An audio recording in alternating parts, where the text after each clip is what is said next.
you also got to realize that, just me being with Forsey and seeing how he works every single day, like that's such a teaching point as well. Like I've never seen a goalie that works as hard as him. And just like seeing him bring that work ethic every single day is something that, you just appreciate. Like you appreciate as a teammate, but also you look at him and be like, I can do more. I can work harder. Look at how this guy's working. I need to work harder as well. So, everything was just, like I said, just take everything in. I was going to ask you about Anton Forsberg because all we hear about, like, best teammate, best guy. He's super quiet. Seems like a family man. He's got a young family from what we see from the outside. But can you expand on that? Like, does that just mean he's first guy on the ice, first guy off? Is he a freak in the gym? Like, when you say work ethic, how as a goalie can you best demonstrate work ethic? I have not seen him give up on one puck in practice. Nice. Like, you know how like sometimes it's like a backdoor play and it's like a wide, like empty net, no chance for the goalies. I have not seen him like give up on one puck. And the Forsey's like second trademark as well is he always has a sweat on. Always has a sweat on. Like you see him before a game, there's always a sweat on. There's like you see him in the gym, there's always sweat on.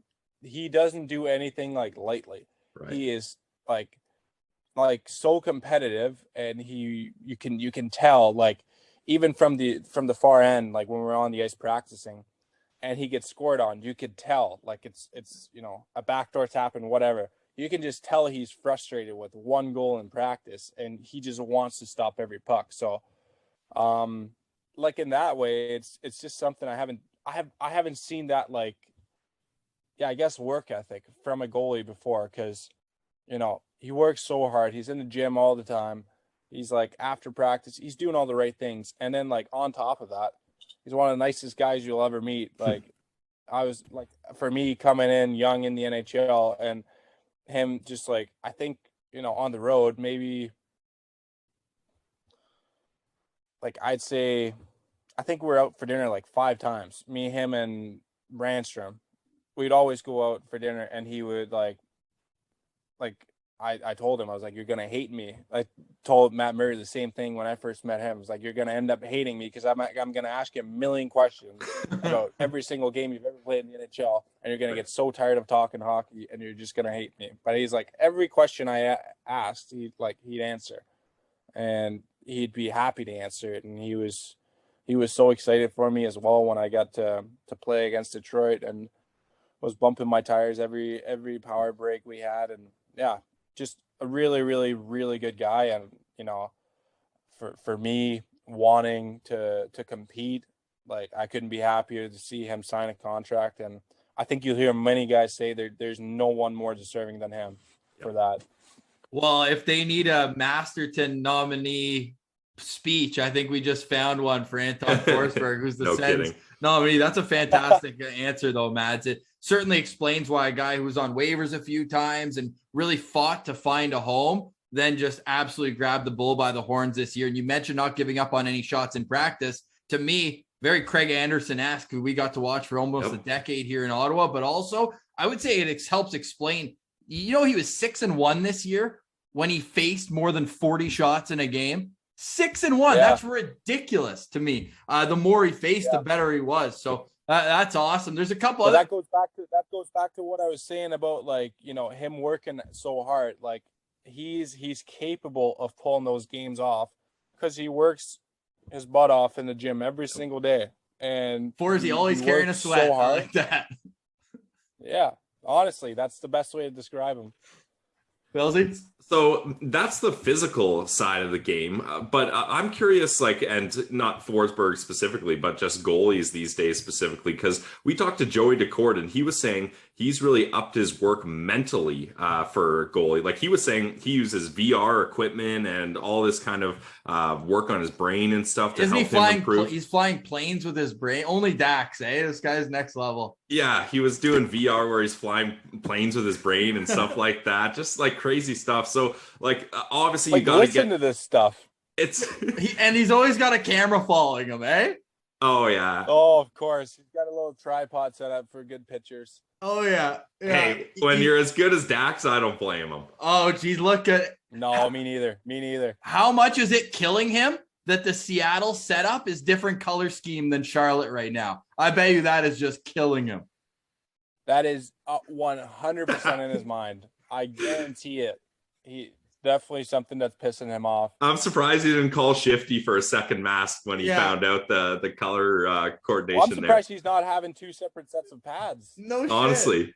Yeah. Dax, wake up. Hey, we told you to wake up last year because you had the all white setup. But you know what? You explained it well. You said you didn't know where you were going to play. Okay, we get that. Your bucket was all time this year. You more than made up That was for awesome. it. The Where's Waldo? I don't know if you saw. There's a Twitter brand account now, Søgaard's Waldo. There's, you know how there's like Lee's Martian, all that. Yeah, we got Søgaard's Waldo as a Twitter account out there now. Everybody's looking for it. Yeah, what's in the hopper for next year? I saw you did the piece with Belleville where you explained all the things. Love the tribute on the back to your grandmother and your cousin. That's awesome. The Canadian, the Danish flag, but on the front, man, what's the plan? Do you have any yet? Or are you leaving it up to Dave Art? What's the play?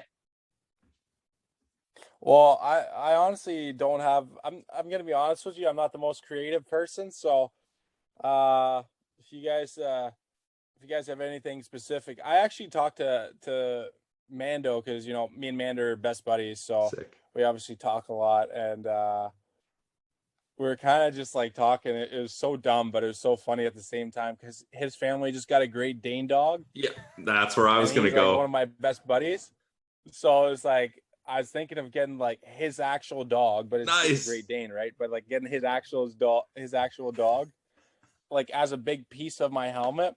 Yes. And then like, or he could show you how to make the dog look horny. His dog's hilarious. And then last year last summer, we got, because like Mando is obviously like French, and we got a French bulldog. Nice. So my family has a French bulldog, and his family has a Great Dane. Great Dane, wow. So then, like, I'm not asking him to make like the French bulldog a big part of the helmet, but I am expecting to see my dog on his helmet as well. I think that'd be pretty funny. You got to get Waldo riding the Great Dane, or like taking him out for a walk or something. That could be something. Yeah. No, we gotta. I feel like that's got to continue. You know what is like the most random kind of thing? It was. One of my teammates on the national team was just like saying that he's like, well, Waldo was like lanky, like thin. He's like, it looks like you, and it's like he has the Danish colors and everything. I'm like, you know what? I have no better ideas than that, so I might as well just do it.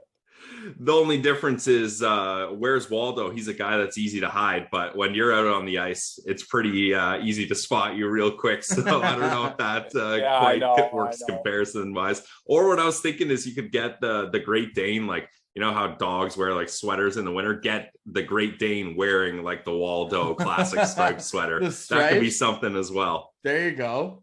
Well, you guys put together a list, and I'll take all things into consideration. All right, Mads just jumped Dax in my favorite goalies in Sens history because Dax told me to. Dax didn't like your design. He hated my design. He told me to show where the sun doesn't shine. He hated it. To be fair, it was a little busy. You were talking about like 3 continents colliding and all this kind of stuff. Well, it's his fault. He puts 12 flags on the back of his helmet. So, but he hides Sparky, the ASU mascot, somewhere on his helmet. So yeah, we gotta keep Waldo on there for sure. Yeah, or else whoever runs the Twitter account, hot seat.